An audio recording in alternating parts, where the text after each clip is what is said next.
자, 안녕하십니까. 자, 전 시간에 이어서 부동산의 특성, 요거에 대해서 알아보겠습니다. 이 부동산의 특성은 어떤 일반 재화와는 다른 독특한 좀 특성이 좀 있죠.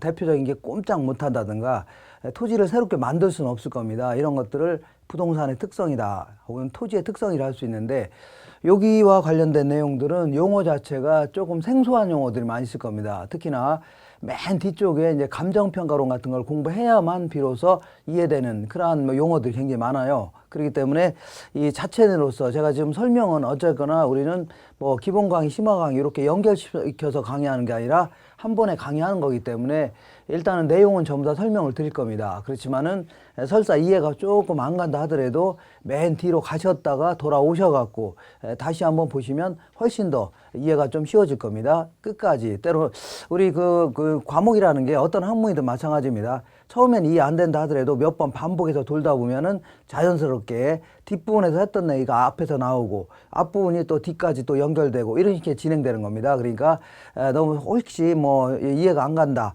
용어 자체가 생소하다, 어렵다 하더라도 그냥 일단은 넘겼다가 다시 돌아오시면 훨씬 더 나을 겁니다. 자, 곧바로 부동산의 특성에 대해서 알아볼 건데, 부동산은 그래도 전 시간에는 뭐 여러 가지 형태로 한번 알아봤지만, 그래도 우리 일반적으로는 부동산 하면 토지하고 뭘 생각하시면 됩니까? 건물을 좀 생각하시면 될 겁니다. 건물. 그래서 토지 같은 경우는 두 가지 형태로 한번 나눠볼 수 있는데, 첫 번째는 토지의 자연적 특성이다. 두 번째는요, 인문적 특성이다. 이렇게 분화할 수 있습니다. 자, 자연적 특성은 뭐 그야말로 자연 상태 그대로의 특성입니다. 그러니까 신이 인간에게 뭐 토지를 줄 때, 그러니까 토지를 쓰라고 줄 때 그때의 그대로의 특성, 이런 것들을 뭐 자연적 특성이다, 이렇게 한다면, 인문적 특성이라는 것은 인간이 어떤 토지를 대상으로 여러 가지 활동을 할 수 있는 거죠. 이러한 활동을 하는 과정에서 나타나는 이러한 특성을 뭐라고 하냐면 인문적 특성이다, 이렇게 해줍니다. 자, 그러면 이 자연적 특성을 다시 또 한 5가지 정도로 한번 나눠본다면, 그 교재에 있는 것처럼, 자, 맨 먼저 부동산은 꼼짝 못하죠. 꼼짝 못하는 거를 부동성이 있다, 이렇게 움직일 수 없다 해서 뭐라고요? 부동성이 있다 해줍니다. 그 다음에 이 토지는 아무리 사용하더라도 소모되거나 마모되는 게 아니죠. 이런 거를 영속성이라는 특성이 있다, 이렇게 얘기합니다. 자, 소모되거나 마모되지 않는다. 그 다음에 이 토지를 새롭게 만들 수는 없는 거죠. 다시 말하면 물 밑에도 토지가 있는데 우리나라 지구를 늘릴 수는 없다, 그런 얘기입니다. 다시, 그래서 이거를 뭐라 하냐면 부증성이 있다. 토지를 새롭게 만들 수는 없다, 그런 얘기입니다. 요거를 부증성이 있다, 이렇게 얘기합니다. 그 다음에 또한 토지는 어떠한 토지는 똑같은 게 없다는 얘기죠. 요거를 개별성이 있다, 이렇게 얘기합니다. 개별성. 그 다음에 또 어떤 게 있으려나요? 인접성이라는 특성이 있네요. 다른 토지하고 다 붙어 있다는 얘기죠. 이걸 인접성이 있다, 이렇게 얘기합니다. 그리고 나머지 이제 거기 보시면 뭐 잡다한 특성들이 있는데, 그런 것들은 가볍게 뭐 이런 게 있다 정도 하시면 됩니다. 그 다음에 이제 인문적인 특성은 아까 얘기한 대로 인간이 토지를 대상으로 여러 가지 활동을 하는 과정에서 몇 가지 특성들이 좀 있을 수가 있는데, 맨 먼저 용도의 다양성이다. 자, 토지는 별다른 어떤 법적 제한이 없다. 그러면 다양한 용도로 쓸 수 있다는 얘기죠. 이거를 용도의 다양성이다. 그 다음 두 번째는요, 토지는 때로는 다른 쪽에 합쳐서 이용할 수 있죠. 그 다음에 때로는요, 내 토지 잘라서 팔 수도 있다, 그런 얘기입니다. 요거를 분할이 가능하다. 병합하거나 분할이 가능하다, 이렇게 할 수 있네요. 그 다음에 세 번째는 여기서는 위치의 가변성이란 이러한 표현을 쓰는데, 이 물리적 위치는 변하는 게 아닙니다. 변하지 않지만 주변 환경이 변함에 따라서, 예를 들어서 뭐 대학교가 들어오기로 했다 그러면 내 토지 가치가 올라갈 수 있죠. 이런 거를 위치의 가변성이다 해줍니다. 위치의 가변성이 있다. 그 다음에 토지는 사유이기 전에 뭐라고요? 국토다, 그런 얘기죠. 국토성이 있다, 그런 얘기입니다. 요 정도를 인문적 특성이다, 이렇게 언급할 수 있습니다. 자, 그리고 요 건물의 특성은 요거는 시험에서 안 나옵니다. 물어본 적도 없고 그 의미가 별로 없습니다. 그러니까 이 건물의 특성 하면은 그냥 지금 얘기하는 대로 제가 얘기하는 것만 가볍게 좀 정리하시면 됩니다. 그래서 요거는 이 건물의 특성은 다른 어떤 동산에 비해서 다른 특성이 아니라 토지의 자연적인 특성에 비해서는 좀 차이점이 있지 않냐, 이래서 이제 얘기하는 겁니다. 그래서 여기서만 제가 간단히 언급할게요. 뒷부분에 가볍게 설명하고 있는데, 그건 뭐 그냥, 어디 자세히 공부할 필요는 없습니다. 상식적으로 생각해 볼게요. 자, 토지는, 움직일 수 없죠. 근데 건물 같은 경우는 예컨대 조립식 건물 같은 경우는 그 뼈다 지붕이라든가 기둥, 벽 이러한 주요 구조물을 해체하지 않으면서 다른 데로 옮길 수도 있는 거죠. 이런 것들을 이동이 가능하다 이렇게 표현합니다. 이동. 그 다음에 영속성이다 해서 아무리 사용하더라도 소모되거나 마모되는 게 아니죠. 근데 건물은 일정 기간 지나면 언젠가는 철거시켜야 될 거 아닙니까? 이걸 뭐라 한다고요? 비영속성이란 특성이 있다 이렇게 줍니다. 세 번째는 자, 토지는 새롭게 만들 수는 없는 거죠. 그렇지만 건물은 그 생산비를 투입해봐요. 계속 층수가 올라갈 수 있는 거 아닙니까? 그러니까 생산이 가능하다 이렇게 얘기합니다. 그 다음에 개별성이라고 해서 토지는 똑같은 토지는 없죠. 일단 위치부터 틀리고 뭐 다 틀린 거 아닙니까? 근데 이제 상대적으로 이 건물 같은 경우는 똑같은 건설 회사에서 똑같은 지역에다가 똑같은 건축 자재를 가지고 똑같은 어떤 건축 공법 같은 걸 가지고 똑같이 짓게 되면 거의 비슷한 거 아니냐. 그래서 상대적으로 동질적인 특성이 있다 그런 얘기입니다.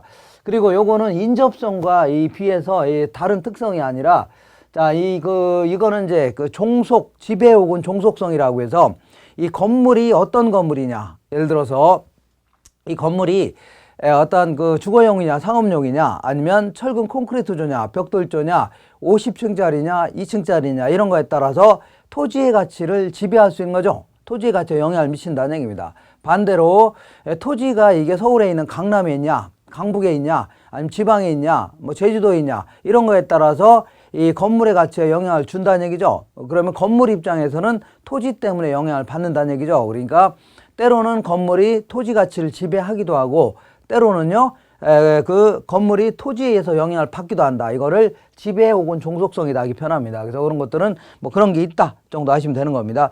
자, 곧바로 지금부터 이제 부동성에서부터 시작해서 하나하나 그 내용을 파생되는 특성들을 살펴보도록 하겠습니다. 자, 그래서 처음부터 이제 이 부동성부터 비롯되는 겁니다. 우리 교재에 있는 것처럼. 자, 어쨌거나 부동성을 뭐 지리적 위치의 고정성 이런 표현도 쓰는데 지리적 위치가 딱 고정돼 있다는 얘기죠. 움직이지 못한다는 얘기입니다. 이거를 부동성이 있다 해주는데 자, 거기에 파생되는 특징으로는 우리가 이제 부동산과 동산을 구별하는 근거 아닙니까? 그러니까 우리 움직일 수 있는 것들은 뭐라고요? 동산이다. 꼼짝 못하는 걸 뭐라고 하죠? 부동산이라고 하죠. 이렇게 일반적으로 얘기할 때 동산이냐 부동산이냐를 구별하는 근거가 뭐라고요? 부동성이 있다. 이렇게 하시면 되겠네요. 그 다음에 이번에는 권리의 공시 방법을 달리하는 이유가 될 수 있겠네요. 예를 들어서 어떤 신혼부부가 이제 제주도에 가서 그 3박 4일 동안 이제 신나게 놀고서 이제 집에 오면서 두 가지 물건을 구입했습니다. 하나는요, 돌 하루방. 자, 하나는 그 토지. 이렇게 두 가지의 물건을 구입했는데 자, 이 소유권을 공시한다라는 얘기는 내 거라는 사실을 널리 알리겠다 그런 얘기입니다. 이걸 공시한다 해줍니다. 그러면 이 돌 하루방 같은 경우는 그냥 들고 오면 되죠. 가방에 넣으면 되는 겁니다. 이거를 점유를 요한다 이렇게 표현합니다. 근데 이 토지 같은 경우는 이거를 가방에 넣을 수 있나요 없나요? 없죠. 가방에 넣을 수 없는 거. 큰일 났네. 이거 들고 올 수도 없고. 그러니까 어쩔 수 없이 거기 어떤 공적 장부를 기재하고 있는 등기소가 있습니다. 거기 가서 내 거라는 사실을 기록을 좀 바꿔놔야 되겠네요. 공적 장부에다가 다른 사람 거에서 내 거로 이런 걸 등기한다 해주는 겁니다. 그러니까 결국 꼼짝 못하니까 결국 내 거라는 사실을 어떻게 해요? 이걸 등기라는 수단을 동원할 수밖에 없다. 그런 얘기입니다. 그 다음에 자, 부동산 활동 및 현상을 국지화시키면서 지역 분석의 필요성이 요구된다. 그 얘기는 내가 예를 들어 여기서 원룸을 하나 지었는데 여기가 서울이라고 칠게요. 그럼 여기서 부산에 있는 사람 아니면 광주에 있는 사람한테까지도 광고할 필요가 있나요? 그렇지는 않을 겁니다. 그러니까 여기서 원룸을 지었으면 요 근처에서 주거 생활할 사람이라든가 상업활동 할 사람들 이런 사람들끼리 수요 공급에 따라서 가격이라든가 아니면 거래 관행 임대료 같은 거 이런 게 결정된다는 얘기죠. 이거를 뭐라고 하냐면 국지화 시킨다 표현합니다. 부동산 활동의 범위가 꼼짝 못하니까 부동산은 지역적으로 좁아지게 하죠. 그래서 좁아진 하나하나 시장을 뭐라고 하냐면 어떤 지역 시장이다, 부분 시장이다. 그 밑에 보면 부분 시장이라는 겁니다. 그리고 또한 다른 말로 하위 시장 이렇게도 표현하는데 어쨌거나 지역마다 꼼짝 못하니까 어떤 지역적인 특성이 좀 나타날 수 있죠. 그리고 또한 가격 수준도 좀 달라질 수가 있을 겁니다. 지역마다. 그래서 결국 나중에 그 지역 분석을 하고자 하는 이유는 그 지역의 지역적인 다양한 특성을 한번 분석해 본 다음에 가치 수준을, 가격 수준 같은 걸 결정해 보려고 하는 겁니다. 그러니까 그 국지화하면서 지역 분석의 필요성이 요구되는 거, 이런 걸 전부 다 뭐라고요? 부동성에서 비롯되는 겁니다. 그리고 자, 부동산 시장은 우리가 이제 그 구체적 시장이라는 것은 뭐 남대문 시장 같은 거 생각하시면 됩니다. 자, 남대문 시장 같은 경우는 지리적 범위와 결부돼서 물건을 직접 앞에 갖다 놓고 사고 파는 시장이죠. 이런 걸 우리는 이름하여 구체적 시장이다 해줍니다. 구체적 시장. 근데 자, 이런 시장을 생각할게요. 전자상거래 시장이다. 우리가 이제 인터넷 들어가서 G마켓에 들어가서 물건을 구입하는데 요거는 특정 지역에서 물건을 갖다 놓고 사고 파는 건 아니죠. 이런 시장을 뭐라 한다고요? 일종의 이제 추상적 시장이라고 할 수 있는 겁니다. 추상적.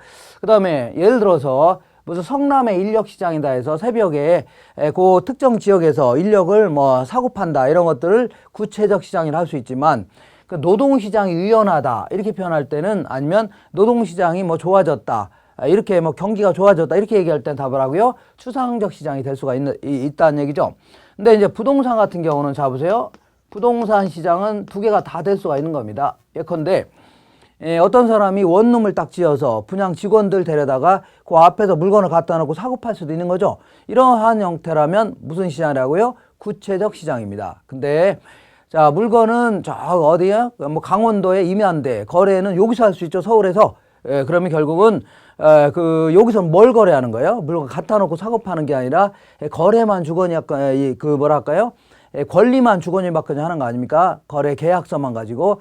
그러다 보니 이런 걸 다 뭐라 한다고요? 추상적 시장이 되는 겁니다. 일종의 무슨 시장이라고요? 추상적. 물건은 엉뚱한 데 가 있는데 거래는 여기서 권리만 주거니 받거니 하는 거 아닙니까? 이런 걸 뭐라 한다고요? 추상적 시장이다. 그렇기 때문에 이러한 추상적 시장이 되기 때문에 그 물건이 강릉에 있는 임야가 어떤 물건인지 확인해야 되는 거죠. 그러니까 그 근처에 이제 도로는 깔려 있는지, 그 근처에 뭐 바다는 있는지, 그 다음에 뭐 가격은 적정한지, 이런 거 전부 다 확인해야 될 겁니다. 그러니까 정보 활동을 필요로 하고, 때로는요 직접 가야 되는 거 아닙니까? 직접 가서 확인도 해야 되죠. 임장 활동을 필요로 한다, 이렇게 얘기합니다. 그 다음에 자, 거기 외부 효과와 밀접히 관련되는데, 외부 효과는 이따가 이제 항상 외부 효과 얘기할 때는 부동성과 인접성 같이 이제 붙여서 이게 정리하셔야 됩니다. 무슨 얘기냐면, 주택가가 한복판에 있는데 내 땅이라고 연탄 공장을 딱 차리면 남들한테 큰 피해를 줄 수 있는 거죠. 왜 그러냐면 이 사람이 너 연탄 공장 들어오니까 나 집 들고 딴 데 갈 수는 없는 거 아닙니까? 그러니까 그대로 손해가 날 수밖에 없다, 그런 얘기입니다. 이런 걸 외부 효과다. 그래서 나중에 정책론에서 자세히 할 겁니다. 어쨌거나 이 외부 효과가 발생하는 가장 기본적인 이유는 꼼짝 못하니까 주변의 어떤 부동산 활동 때문에 내가 고스란히 당할 수밖에 없다, 그런 얘기입니다. 그래서 항상 외부 효과는 인접성과 세트로 움직인다는 걸 기억하세요. 그 다음 이번에는 시읍번에 보시니까, 자, 그 부동산 시장을 불완전 경쟁으로 만든다는 얘기는 결국은 정보를 필요로 하기 때문에 정보가 있는 자들은 큰 이익을 볼 수 있고 정보가 없는 자들은요 크게 손해볼 수가 있는 겁니다. 그러다 보니까 불완전 경쟁 시장이 되는 대표적인 이유가 되는 겁니다. 나중에 그 시장론에서 다시 정리할 겁니다. 자, 다시 한번 얘기하지만 여기서 그 생소한 용어들은 뒷부분에 다 한 번씩 다 또 나옵니다. 그러니까 이렇게 해서 조금 자세히 제가 설명을 안 드린다 하더라도 뒷부분을 공부하신 다음에 어차피 한 번 더 돌아오셔서 공부하시는 게 훨씬 더 효과가 있습니다. 그 다음에 입지 선정에 영향을 준다는 얘기는, 내가 빵집을 하려고 하는데 지하철역 앞에 있는 땅을 가져올 수 있다면 이러한 뭐 입지론 같은 건 불필요할 겁니다. 근데 가져올 수는 없는 거죠. 그러다 보니까 직접 가서 이제 해야 될 거 아닙니까? 그러니까 입지 선정에 영향을 주는 거고, 그 다음에 자, 그 소유권 기타 권리 이익의 가격이다, 이런 것들은 감정평가에서 잘 언급할 겁니다. 가볍게 넘기시고, 그 다음에 담보 가치의 안정성을 제공한다. 이 얘기는 내가 친구한테 돈 빌려주면서 걔가 갖고 있는 시계를 담보로 잡았다. 그런데 담보로 이제 잡은 시계를 들고 다니다 잊어먹을 수 있죠. 근데 토지를 담보로 잡게 되면 뭐 분실할 가능성은 없겠죠. 그런 의미에서 담보 가치로는 안정성이 있다, 이렇게 언급할 수 있겠네요. 자, 이렇게 해서 이 정도 내용을 쭉 정리하시면 되는 거고, 이번에는 영속성에 대해서 좀 알아보겠습니다. 영속성이라는 것은 토지는 아무리 사용하더라도 소모되거나 마모되는 게 아니라는 얘기죠. 요거를 영속성이 있다, 이렇게 해줍니다. 그래서 맨 먼저 파생되는 특성으로는 감가상각의 적용을 배제하면서 이 복성식 평가법을 다른 말로 원가법이다. 요즘에는 원가법이라는 용어를 씁니다. 그러니까 이 원가법이 뭐냐면, 자, 일단은 지금 지은 지 5년 된 건물이 있다고 쳐볼게요. 근데 5년 된 시점에서의 건축 자재 가격 이런 걸로 다시 한번 지어본다 가정하는 겁니다. 그래서 그렇게 다시 한번 지어본 가격을 재조달 원가라고 합니다. 거기서 그동안 한 5년 정도 시간이 지났으니까 가치가 많이 떨어졌겠죠. 이걸 감가상각이라고 하는데, 특히나 여기서 이 물리적 감가라는 게 뭐냐면 그 건물 같은 경우는 노후화되고 마모되고 파손되고 손상되고 이런 거를 물리적 감가다 해줍니다. 근데 토지라는 것은 물리적 감가가 있을 수가 없는 거죠. 그러니까 토지가 노후화되거나 마모되거나 손상되거나 파손된 건 아니겠죠. 그런 의미에서 이 원가법 자체가 불가능합니다. 불가능해요. 그리고 또한 자, 이 토지라는 것은 아무리 사용하더라도 소모되는 거나 마모되는 게 아니죠. 그러다 보니까 내가 일단의 땅을 갖고 있다고 쳐볼게요. 그럼 이 땅을 3억에 구입해서 얼마에 팔았다고요? 5억에 팔았다. 이런 걸 소유이익이라고 하는 겁니다. 소유이익.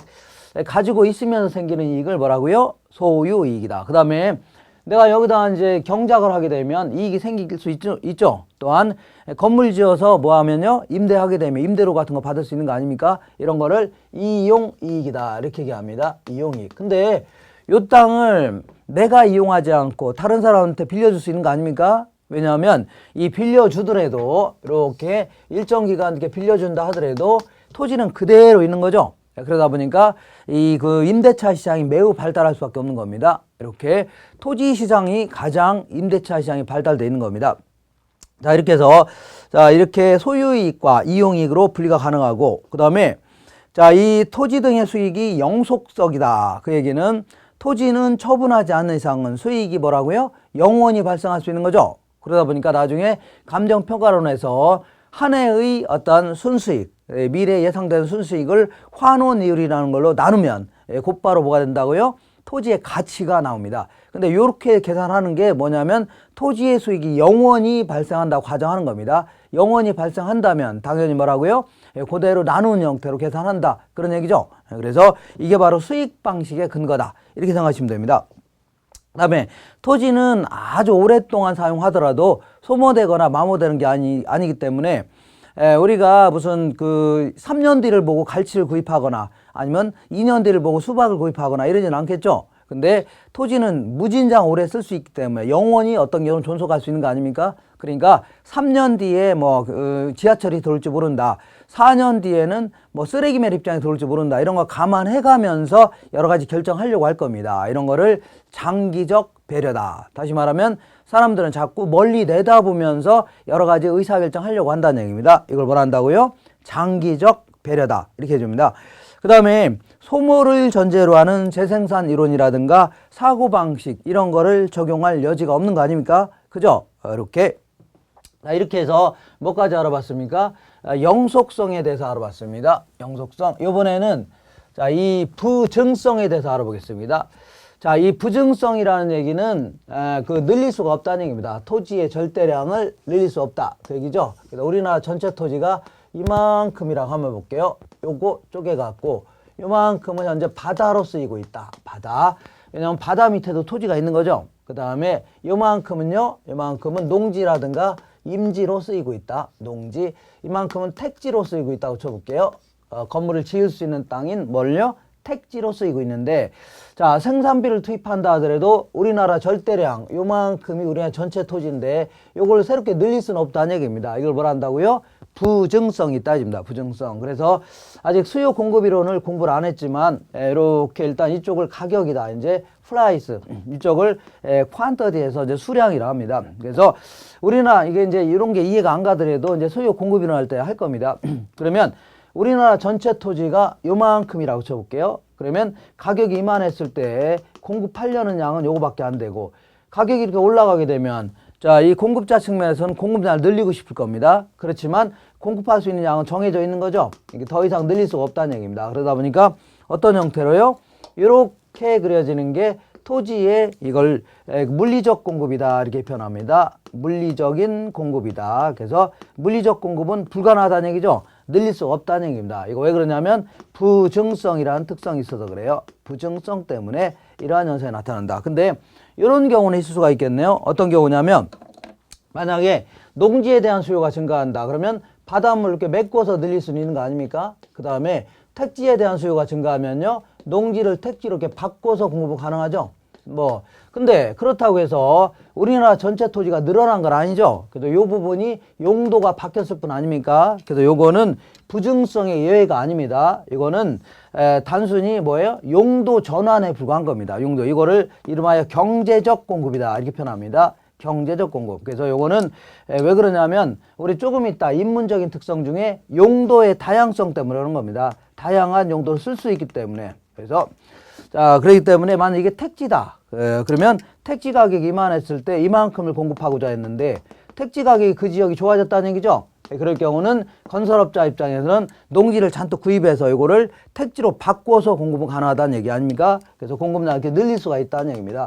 그러다 보니까 이러한 형태로 그려지는데, 자, 이렇게 이제 우상향하는 형태로 그려지는데, 요거는 그 부증성 때문에 그런 게 아니라 뭐 때문이라고요? 용도의 다양성 때문인 겁니다. 그러니까 우리 문제에서 무조건 뭐 부증성에 예외가 있다 이런 표현 나오면 다 틀린 겁니다. 부증성은 예외가 없다 이렇게 해야 됩니다. 예외가 없다.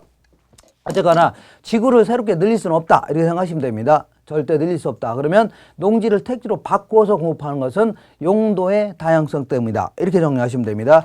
자, 그러면 요거와 관련돼서 구체적인 파생된 특징을 다시 한번 정리해 보겠습니다. 자, 맨 먼저 기억에 토지에는 생산비 법칙이 적용이 안 된다. 생산비 법칙이라는 것은 어떤 그 건물이라든가 맥주 같은 경우는 노동자본을 투입하게 되면 생산량이 계속 늘어날 수 있는 거죠. 이런 거를 생산비의 법칙이라는 겁니다. 근데 토지는 노동자본을 투입한다 하더라도 토지의 절대량이 늘어나는 건 아니죠. 이런 거를 생산비 법칙이 적용 안 된다 하집니다. 그리고 원가 방식에 의한 평가가 불가능하다는 얘기죠. 그러니까 원가 방식이 뭐냐면 건물 같은 경우에 딱 적합한데 5년 된 건물을 5년 된 시점에서의 자재 가격 아니면 여러 가지 인건비 이런 걸로 다시 한번 지어본다면 얼마가 될 것인가. 요거를 재조달 원가라고 하고 여기서 여러 가지 그 감가 수정 그 몇 년 지났으니까 감가액을 빼내는 그런 형태인데 어쨌거나 토지는 애초에 처음부터 맞는 게 아니죠. 그리고 만들었을 때 돈이 들어간 것도 아닌 거 아닙니까? 그러니까 애초에 이런 방식 자체가 불가능한 겁니다. 불가능하다. 그 다음에 니은번에 보니까 토지 부족 문제의 근원이죠. 그러니까 특히 도시 토지 같은 경우는 토지가 항상 부족할 수밖에 없는 거 아닙니까? 그러다 보니까 서로 이용하려다 보니까 집가 상승의 원인을 제공한다. 그 다음에 토지의 물리적 공급, 이거 물리적 공급은 어떻다고요? 수직의 형태가 됩니다. 그래서 균형 가격 형성이 매우 곤란하다. 그러니까 수요가 이렇게 증가하게 되면 가격이 이렇게 올라갈 수 있는데 나중에 그런데 가격이 올라가면 공급자는 공급량을 늘리고 싶은데 늘릴 수 있나요? 그대로 아닙니까? 그러니까 수요가 증가하면 가격이 폭등하고 수요가 감소하면요 가격이 폭락하고 이러한 현상이 반복된다는 얘기죠. 그러니까 도대체 이런 걸 균형 가격이다 이렇게 하긴 매우 곤란합니다. 그렇기 때문에 우리 이제 감정평가사가 이제 필요한 이유가 이 분야에서 공부 좀 한 사람들한테 적정한 가치를 좀 평가하도록 이렇게 하는 겁니다. 그 다음에 거기 토지 이용을 집약화시킨다. 그 얘기는 한정된 토지를 가능하면 노동자본을 많이 투입하려고 해서 층수를 자꾸 올리려고 한다 그런 얘기입니다. 이거를 집약화시킨다 이렇게 표현합니다. 그 다음에 토지의 독점 소유욕의 원인이라는 얘기는 토지 같은 거 새로 만들 수 있는 게 아니죠. 그러다 보니까 이 토지를 갖고 있게 되면 이 도시 토지 같은 경우는 어차피 산업이 발달하고 인구가 증가하게 되면 토지 수요는 많아질 수밖에 없는 겁니다. 그러니까 언젠가는 가치가 계속 올라갈 수밖에 없는 거죠. 왜냐하면 토지는 한정돼 있으니까. 그러니까 이 돈 좀 있는 사람들은 자꾸 토지를 사놓으려고 할 겁니다. 이거를 독점 소유욕의 원인이다. 그 다음에 토지 공개념의 근거다. 이 토지 공개념은 우리 정책론이라든가 이런 데 할 때 또 다시 한번 언급할 겁니다. 어쨌거나 토지의 어떤 공익 개념을 강조하는 그러한 개념을 토지 공개념이라는 겁니다. 그러니까 이 토지라는 것은 한정된 토지를 효율적이고 공공 다수의 이익을 위해서 때로는 쓰일 필요가 있다는 얘기죠. 그러다 보니까 그 공익을 해치지 않는 범위 내에서 사익은 당연히 존중해야 되는 겁니다. 알겠나요? 그러다 보니까 이 공익 개념, 특히 지금 내 땅이라고 내 마음대로 연탄공장 같은 거 차리게 되면 남들한테 큰 피해를 줄 수 있는 거 아닙니까? 그런 것도 일종의 토지량이 한정돼 있기 때문에 그런 겁니다. 그러다 보니까 그 어떤 부증성 때문에 토지 공개념의 근거가 될 수 있다. 그런 얘기입니다. 이 한정된 토지를 가능하면 공평하게 형평성 있게 또 이용할 필요가 있다. 이렇게 얘기하는 겁니다. 자, 이렇게 해서 이 정도 정리하시고 이번에는 개별성에 대해서 알아보겠습니다. 자, 이따가 용도의 다양성과 관련돼서 이 토지의 용도적 공급, 다른 말로 경제적 공급은 가능하다. 이 편 이따가 이 그림 안 그릴 거니까 다시 한번 이게 논두장 한번 찍어 놓으세요.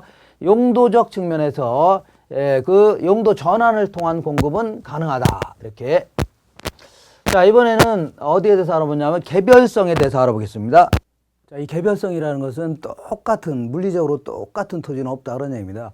예를 들어서 똑같은 비슷한 지역에 있는 땅이라 하더라도 A라는 땅과 B라는 땅은 일단은 뭐부터 틀려요? 위치부터 틀린 거 아닙니까? 그리고 또한 지형, 지세, 지질, 지반, 온도, 습도 뭐 이런 거 따지다 보면 조금씩 다 틀리다. 그런 얘기입니다. 자, 이거를 개별성이 있다. 자, 그러면 이런 걸로부터 파생되는 게 여러 가지 몇 가지가 있을 텐데, 먼저 표준지 선정이 어렵다.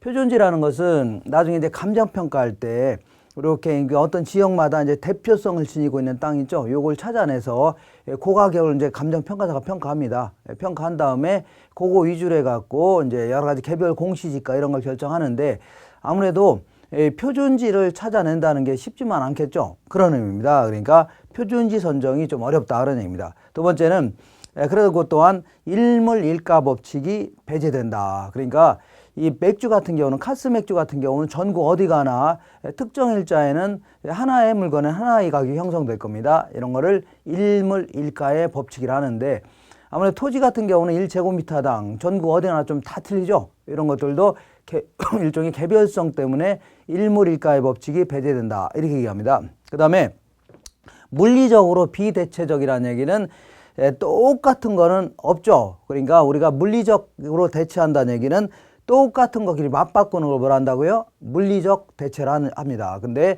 이 카스 맥주 같은 경우는 똑같은 거끼리 맞바꿀 수 있지만 토지는 똑같은 게 없죠. 그러니까 물리적 대체라는 게 있을 수가 없는 겁니다. 다만 조금 있다가 인접성 때문에 이 이용 측면에 대체는 있을 수가 있는 거죠. 이걸 이용하다. 이걸 이용할 수 있는 거 아닙니까? 애들 학교도 여기 있고 남편 직장도 있고 그 근처에 있으니까 사람들은 가능하면 만족감에 차이가 없다면 얘를 이용하나 뭐 효용, 만족감에 별 차이가 없다면 상대적으로 싼 놈을 자꾸 이용하려고 할 겁니다. 알겠나요? 그래서 이거를 이용상 대체라고 하는데, 이용 측면의 대체, 요거는 가능하다. 왜냐하면 이 근처에 있으니까 그런 겁니다. 인접성 때문입니다. 인접성. 그 다음에 이따 다시 언급할게요. 조금 이따. 그 다음에 디귿번에 보시면 맨 끝에 부동산학의 이 원리라든가 이론 도출이 매우 어려울 수밖에 없는 거죠. 그러니까 아무래도 그 똑같은 게 없기 때문에 어떤 전체적인 원리라든가 이론 같은 거를 만드는 게 상당히 힘들다. 그런 얘기입니다. 자, 이번에는 인접성, 다른 말로 연결성 이렇게 얘기합니다. 그러니까 그 어떠한 땅이든 다른 땅하고 붙어 있다는 얘기입니다. 이거를 인접성 있다 해주는데, 자, 기억번에 보니까 외부 경제 및 불경제와 관련돼 있다. 그러니까 아까 부동성과 이제 연결시켜서 얘와 얘랑 세트로 이제 움직일 겁니다. 그러니까 자, 여기가 주택가가 있는데 내 땅이라고 연탄 공장을 차리게 되면 남들한테 큰 피해를 줄 수 있는 거죠. 그러면서 보상을 하면 상관없는데 보상도 안 하는 거, 이러한 형태를 외부 경제다. 그리고 또 외부 불경제라는 겁니다. 그리고 남한테 이익을 줄 수도 있겠네요. 이런 거를 외부 경제. 손해를 주는 걸 뭐라고요? 외부 불경제다. 이렇게 우리 이제 정책론에서 자세히 공부할 겁니다. 이런 거에 가장 큰 근거가 뭐예요? 부동산은 꼼짝 못하니까 손해를 보거나 아니면 이익을 볼 수가 있는 거 아닙니까? 그리고 또한 옆에 있으니까, 붙어 있으니까 이런 거지, 멀리 떨어져 있으면 외부 효과는 발생이 안 되죠. 그러니까 이게 뭐 때문이라고요? 이거 외부 효과, 외부 경제라든가 외부 불경제를 뭐라고 하냐면 외부 효과라고 하는데, 외부 효과의 원인이 뭐라고요? 부동성 인접성에 있다. 그 다음에 그러다 보니까 이 공장은 공장이라고 해서 여기 있어야 좋을 게 하나도 없다는 얘기죠. 그러니까 주택은 주택들끼리, 공장은요 공장들끼리 이용하는 게 어떻다고요? 효용을 더 높일 수가 있다는 얘기입니다. 이런 거를 뭐라고 하냐면 협동적 이용을 필연화시킨다. 그러니까 협동적 이용의 논리의 근거다 할 수 있네요. 그 다음에 그 옆에 있으니까 어디까지 네 거냐 내 거냐 따져볼 수 있는 거죠. 그러니까 그 뚝뚝 뭐 떨어져 있다면 그 어떤 소유권의 범위를 정할 필요는 없는 거 아닙니까? 이렇게 뚝뚝 떨어지는데 근데 붙어 있으니까 어디까지 네 거냐 따져볼 수 있는 거 아닙니까? 그러니까 지적도 가져와 봐라. 한번 측량해 보자. 이렇게 나오는 게 다 뭐 때문이라고요? 인접성 때문이다. 붙어 있으니까 그런 겁니다. 그리고 붙어 있으니까 그 지역의 독특한 어떠한 사회적, 경제적, 행정적인 재반 특성이 나타납니다. 그러다 보니까 나중에 감정평가할 때 지역 분석을 하고자 하는 이유는 그 지역의 여러 가지 어떤 특성을 파악해 본 다음에 가치 수준을 결정하려고 하는 겁니다. 그러다 보니까 지역 분석을 필연화시키는 것도 다 인접성 때문에 지역의 독특한 사회적, 경제적, 행정적인 재반 특성들이 나타나니까 당연히 가치 수준도 그 지역은 비슷할 수밖에 없는 거죠. 그래서 지역 분석을 필연화시킨다 해줍니다. 그 다음에 개발이익의 사회적 환수 논리의 근거를 제공한다. 그러니까 개발이익이라는 게 뭐 쉽게 얘기하면 어떤 개발에 따라서 예를 들어서 뭐 지하철이 들어오거나 뭐 신도시가 개발되거나 이러함에 따라서 주변에 있는 땅 가격이 막 올라갈 수 있는 거죠. 물론 사업 시행자도 이익을 볼 수 있지만 주변에 있는 땅을 갖고 있는 자들도 어마어마한 이익을 볼 수도 있는 거 아닙니까? 근데 왜 이익을 봅니까? 일종의 바로 옆에 있으니까 그런 거죠. 인접성 때문인 겁니다. 그렇기 때문에 이러한 것들이 일종의 불로소득이기 때문에 사회적으로 환수하고자 합니다. 환수하고자 하는 가장 큰 근거는 어디에 있다고요? 옆에 있으니까 그렇다.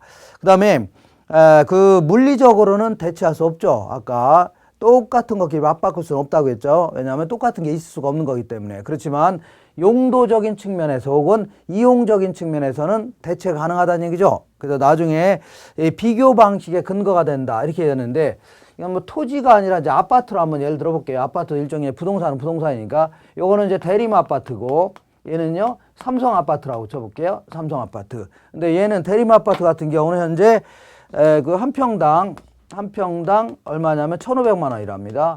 얘는요 한 평당 1,200만 원이래요. 1,200만 원.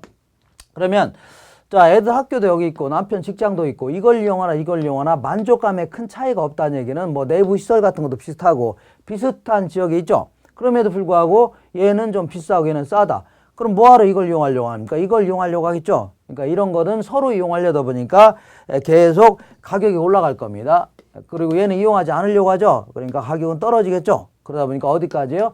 비슷해지는 선까지. 그러니까 그 지역에는 아파트들의 가격이 뭐 조금씩은 약간 차이는 나지만 어쨌거나 지역의 가격 수준대는 비슷할 겁니다. 평당 어느 정도. 다만 차이가 나는 것은 1층 다르고 15층 다르고 앞동 다르고 뒷동 다르고 이런 차이가 있을 뿐이지 그 지역 전체적인 가격 수준은 좀 비슷할 수 있죠. 그러다 보니까 나중에 비교 방식이라는 게 뭐냐면 이 감정평가 3방식에 다 나옵니다. 그래서 주변에 있는 어떤 부동산 있죠. 그거의 뭐 거래 가격이라든가 임대료 이런 걸 가지고 이번에 평가하려고 하는 부동산에 대해서 가치라든가 임료를 평가해 보겠다는 얘기입니다. 어차피 그 근처에 있는 거니까 이런 걸 비교 방식이다. 그래서 비교 방식의 근거가 어디에 있다고요? 인접성에서부터 비롯된다. 이렇게 정리하시면 됩니다. 그다음에 기타의 특성이 있는데 자, 이 지력성이라는 것은 토지에는 힘이 있다는 얘기죠. 땅에 힘이 있다. 그러니까 땅은 여러 가지 경작을 통해서 아니면 건물 지어서 또 임대도 할 수 있죠. 그러니까 여러 가지 생산력이 있다는 얘기입니다. 다양한 생산력을 갖추고 있다. 이런 걸요. 지력성이 있다 해줍니다. 그 다음에 적재성이라는 건 뭐예요? 적재성은 자, 땅이라는 놈은 이렇게 어마어마한 예를 들어 100층짜리 건물도 이렇게 지탱하고 있는 거죠. 이렇게 이만한 건물도 지탱하고 있다. 그 다음에 이렇게 큰 나무들도 막 지탱하고 있는 거 아닙니까? 이걸요 적재성이다. 뭘 쌓아 올려놓을 수가 있다는 얘기입니다. 거기다가 그다음에 가경성이라는 것은 여기에 이제 그 나무들이 뿌리가 있을 거 아닙니까? 뿌리. 그래서 땅이 이제 뿌리를 딱 고착시키면서 식물이 자라게 도와주는 거죠. 이런 거를 가경성이 있다. 그리고 땅 속에는 수많은 영양물질들이 있을 겁니다. 영양물질을 이렇게 뿌리에다가 제공하는 거죠. 그러면서 식물이 자라게 하는 거 아닙니까? 이걸 뭐라 한다고요? 배양성이 있다. 이런 거는 한 번도 물어본 적이 없지만 어쨌거나 가볍게 이렇게 정리하시면 됩니다. 그러니까 그 다음에 이제 자, 지금까지는 자연적 특성에 대해서 알아봤습니다. 이번에는 인문적 특성에 대해서 알아보겠습니다. 인문적 특성은 인간이 토지를 대상으로 이렇게 여러 가지 활동하는 과정에서 인간들이 부여한 특징입니다. 요거는 이거는요, 신이 만들어줬다면 신이 있는지, 그거는 제가 여기서 언급할 얘기는 아니지만 어쨌거나 신이 부여한 특징이라고 생각해 볼게요. 그리고 이거는요, 인간이 부여한 특징이다. 이렇게 정리하시면 되겠네요. 자, 맨 먼저 용도의 다양성이다. 그래서 토지라는 것은 별다른 법적 제한이 없다면 다양한 용도로 쓸 수 있는 거죠. 이거를 용도의 다양성이라는 겁니다. 그러다 보니까 자, 리을번에 보니까 창조적 이용을 가능하게 한다. 예컨대 요 지역이 원래 농지였는데 요번에 이제 도시지역으로 바뀌면서 어떤 사람이 여기다가 주택을 딱 지어서 이용하기로 했습니다. 이런 식으로 창조적 이용이 가능하다. 그러다가 얼마 안 있다가 이 지역이 원래는 주거지역이었는데 상업지역으로 바꿔놨다. 남들이 막 여기다 장사하기 시작한다는 얘기죠. 그럼 나도 한번 갈비집 해볼까 나올 수 있는 거죠. 그러니까 이행과 전환을 가능하게 하는 겁니다. 미음번에. 그리고 기역번에 보니까 자, 그러면 주번 상황에 맞춰서 어떤 형태로 이용한 게 가장 최선의 이용이냐. 이거를 최유효 이용이다. 최유효 이용이라는 것은 가장 최선의 이용을 얘기합니다. 가장 효율적인 이용. 어떤 식으로 이용하는 게 가장 효율적인 이용이 될 것인가. 이거를 고민해 보는 것도 용도의 다양성과 맞물려 있는 겁니다. 그 다음에 적지론의 근거다. 이 적지론은 나중에 입지선정론 할 때 다시 언급하겠지만 입지선정론은 크게 두 가지가 있습니다. 첫 번째는 입지론이라는 게 있고 두 번째는요, 적지론이라는 게 있습니다. 입지론은 뭐냐면 예를 들어 내가 이제 주어진 용도가 있다. 내가 이제 빵집을 하려고 합니다. 그럼 이걸 어디서 하는 게 좋을래나, 이거와 관련된 입지선정론을 입지론 해줍니다. 입지론. 근데 적지론이라는 것은 주어진 토지가 있습니다. 지금 어떤 토지가 있는데 이 토지에다가 어떤 용도로 쓰는 게 최선의 이용인가 따져볼 수 있는 거 아닙니까? 이런 걸 뭐라 한다고요? 적지론이라는 겁니다. 그런데 왜 적지론이라는 게 나오냐면 다양한 용도로 쓸 수 있으니까 이런 적지론이 나와야 되는 겁니다. 왜냐하면 한 가지 용도로밖에 못 쓰게 돼 있다 그러면 적지론이라는 이론이 나올 수는 없는 거 아닙니까? 그러니까 적지론의 근거는 어디에 있다고요? 용도의 다양성에서 비롯된다. 자, 그 다음에 그러니까 토지는 어떤 용도로 쓰느냐, 어떤 식으로 이용하느냐에 따라서 가격대는 다 달라질 수밖에 없죠. 이거를 가격다원설이다 해줍니다. 가격다원설의 근거가 뭐라고요? 용도의 다양성에서 비롯된다. 그 다음에 마지막으로 용도 전환을 통하여 토지의 경제적 공급을 가능하게 한다겠죠. 제가 부증성을 얘기할 때 농지를 택지로 바꿔서 공급을 가능하다고 했죠. 바닷물을 메꿔서 농지로 이용은 가능하다고 했잖아요. 이거를 경제적 공급이 가능하다. 왜 이렇게 경제적 공급은 가능하냐면 용도를 바꿔서 이용할 수 있는 거 아닙니까? 그러니까 용도 전환을 통한 경제적 공급은 가능하다. 이렇게 하는 게 바로 지금까지 얘기한 게 용도의 다양성에서 비롯됐다. 자, 이번에는 병합 분할의 가능성에 대해서 알아보겠습니다. 자, 토지는 여러 가지 별다른 법적 제한이 없다면 여러 가지 내 땅을 다른 또 땅하고 합쳐서 이용할 수 있죠. 옆에 있는 땅을 구입해 갖고 합쳐서도 이용할 수 있고, 내 땅이 너무 크다 그럴 경우는 일부를 잘라서 팔 수도 있다 그런 얘기입니다. 이거를 병합 분할이 가능하다 해줍니다. 그래서 첫 번째는 용도의 다양성을 지원해 준다. 그 얘기는 예를 들어 내가 요 10평짜리가 있는데 요거를 현재 주거용으로 이용하고 있었습니다. 근데 요 지역이 상업지역으로 바뀌면서 나도 갈비집을 해보겠다 그런 얘기죠. 근데 10평짜리 가지고 갈비집 하기는 좀 할 수는 있지만 10평짜리 해봐야 돈도 안 될 거 아닙니까? 그러니까 때마침 옆에 있는 사람이 90평을 팔았습니다. 나한테 판대요. 그러면 그 합쳐서 100평 정도면 충분히 갈비집 할 수도 있는 거 아닙니까? 그러니까 용도를 바꾸는 게 좀 쉬워지게 해놨죠. 합쳐놓으니까. 그러니까 이거를 용도의 다양성을 어떻다고요? 지원해준다. 이렇게 해줍니다. 그 다음에 또한 합병하거나 분할하게 되면 합병에 따라서 가치가 증가할 수도 있고, 지나치게 또 합병하면 또 가치가 좀 떨어질 수도 있습니다. 또 분할하게 되면 분할에 따라서 쫙쫙 적정히 분할하게 되면 가치가 올라갈 수 있고, 지나치게 또 분할하면 또 가치가 떨어질 수 있다 그런 얘기입니다. 그다음에 여러 가지 나중에 감정평가의 뭐 균형의 원칙이라든가 적합의 원칙, 그러니까 어떤 형태로 내부 구성 요소 간에 뭐 균형을 이루어야 된다, 주변 환경과 적합해야 된다, 이런 것들이 전부 다 뭐 쪼개서 이용하냐 아니면 합쳐서 이용하냐, 이런 거와 밀접 관련되어 있다는 얘기입니다.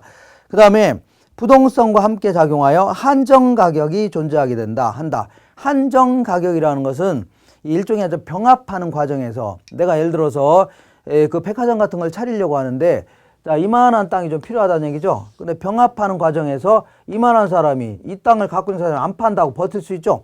그러면 요 땅이 없으면 이렇게 막 백화점 하기가 아주 곤란하죠. 그러다 보니까 이 땅 사람한테는, 이 땅을 갖고 있는 사람한테는 적정한 가격에서 괴리돼서 이 당사자에게만 국한되어 있는 가격 있죠. 이걸 뭐 알박기 가격이라고 시세말로 해볼게요. 이런 걸 한정 가격이다, 이렇게 표현합니다.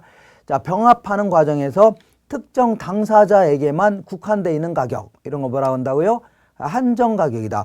한정 가격이 존재하는 이유가 뭐라고요? 이 병합하는 과정에서 발생하는 거 아닙니까? 그 다음에 규모의 경제 및 플로테이지 현상을 발생시킨다. 규모의 경제라는 것은, 자, 규모가 점점 커짐에 따라서 이렇게 생산비, 특히 장기 생산비가 점점 절감되는 그러한 효과를 뭐라 한다고요? 규모의 경제라는 겁니다.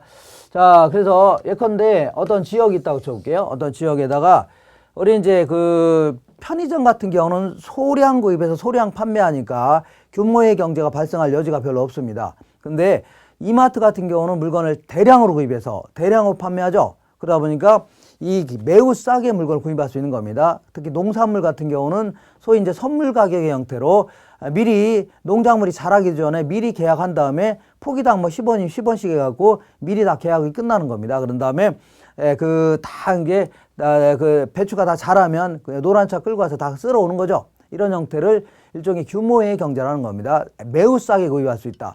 이해가 좀 안 가면 이렇게 생각하시면 됩니다. 내가 지나가다 수박을 한 통 구입할 때는 10,000원인데 내가 그러는 겁니다. 여기는 수박 다 주세요. 7,000원씩에. 그러면 다 7,000원씩에 다 싸게 구입할 수 있는 거 아닙니까? 이런 형태라고 생각하시면 됩니다. 근데 요 지역에 이렇게 편의점만한 이마트를 하게 되면 규모의 경제는 나타나지 않겠죠. 근데 이걸 점점 규모를 늘려나간다면, 자, 요 정도 규모가 될 때까지는 계속 생산비가 절감될 수가 있습니다. 그래서 근데 아무리 규모의 경제를 하더라도 지나치게 규모가 커지면, 예를 들어서 요 지역의 수요를 흡수하기에는 딱 요만한 규모가 딱인데 이따하게 크게 차렸다.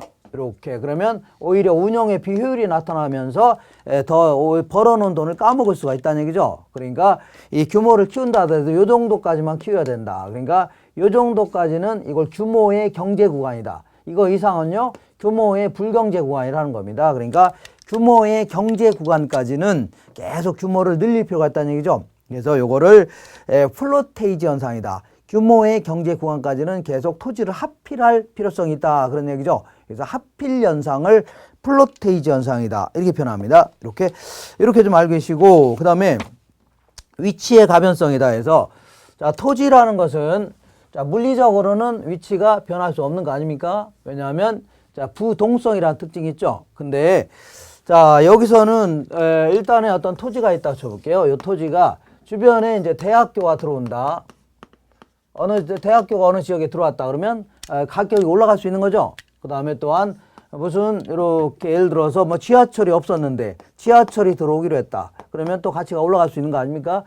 만약에 투기가 극성인 바람에 여기를 토지거래 허가구역으로 묶어놨다. 그러면 오히려 그 허가구역으로 묶어놓으면 괜히 구입했다 나중에 팔기도 힘들어질 수 있습니다. 그러니까 오히려 가치가 좀 떨어질 수도 있겠네요. 이런 식으로 주변 환경의 변함에 따라서 이 토지의 지위가 달라질 수 있는 거 아닙니까? 지위가 달라진다는 얘기는 가치가 달라질 수 있다는 얘기죠. 이런 걸 말한다고요? 위치의 가변성이라는 겁니다. 위치. 그래서 나중에 제가 감정평가론 할 때 지금 암비아라는 게 있을 겁니다. 요거하고 똑같은 겁니다. 맞물려서. 그러니까 이런 것들은 이제 사회적 위치의 가변형이다. 이렇게 표현합니다. 이런 걸요, 경제적 위치의 가변형이다. 이걸요, 행정적 위치의 가변형이다. 해갖고 나중에 가치의 뭐 형성 요인 중에 사회적 요인, 그 다음에 경제적 요인, 행정적 요인 이렇게 해서 구분하라고 하면서 그걸 암기하라는 게 몇 가지 있을 겁니다. 그 정도만 정리하시면 되고, 여기서는 말뜻만 하시면 되는 겁니다. 여기서는 주변 환경이 변함에 따라서 이 토지의 지위가 달라지면서 지위가 달라진다는 얘기는 과장에서 부장으로 승진하면 월급 더 많이 받겠죠. 그러니까 이 가치가 달라질 수 있다. 이 정도만 좀 기억하시면 됩니다. 그다음 마지막으로 국토성이라고 해서 이 그 토지는 사유에 있기 전에 국토란 얘기죠. 그러니까 국가가 존속해야만 비로소 개인의 땅이 있을 수밖에 없다 그런 얘기입니다. 자꾸 이런 얘기를 하려고 하는 이유가 뭐냐? 이거는 이제 토지에 대한 어떤 공익성, 사회성, 공공성을 강조하면서 때로는 공공 다수의 이익을 위해서는 개인의 사유재산에 상당히 규제를 가할 수 있다. 이런 논리를 얘기하려고 하는 겁니다. 예컨대 그 도로를 내기 위해서는 너 땅을 팔기 싫어도 강제로 좀 팔아야 된다. 공공 다수의 이익을 위해서는. 그 다음에 네 땅이라 네 마음대로 이용해갖고 남들한테 뭐 연탄 공장 차려서 피해를 주거나 층수를 지나치게 높이게 되면 어떤 사람도 해를 못 볼 수 있는 거 아닙니까? 그러니까 공공 다수의 이익을 위해서는 개인의 사유재산에 상당히 규제를 가할 수 있다. 이런 논리를 뭐라 한다고요? 국토성이다 해줍니다. 자, 확인 예제를 한번 보겠습니다. 확인 예제. 자, 거기 보시니까 1번 볼게요. 자, 부동산의 특성으로 인하여 파생되는 특징에 관한 설명 중 가로 안에 들어갈 내용으로 옳은 것은 했네요. 22회 때 나온 겁니다. 자, 기역은 부동산 활동을 국지화시키면서 지역적으로 특화하게 된다. 항상 국지화시킨다 이런 표현 나오면 지역적으로 좁아지게 하는 이유가 뭐예요? 부동성에서 비롯되는 거 아닙니까? 그러니까 기역번은 부동성이다. 그 다음에 니은은 소유이익과 사용이익의 분리 및 임대차 시장 발달의 근거가 된다. 어쨌거나 소유이익과 이용이익으로 구분이 가능하다. 그러니까 일정 기간 빌려줄 수 있다. 그 얘기는 뭐라고요? 영원히 존속하기 때문에 이렇게 영속성 때문에 이런 겁니다. 그러니까 또 일정 기간 빌려준다 하더라도 그대로 있는 거 아닙니까? 그러니까 이렇게 빌려주는 시장이 발달할 수밖에 없다. 이런 거는 영속성에서 비롯된다. 그리고 디귿은 최유효이용의 성립 근거가 된다.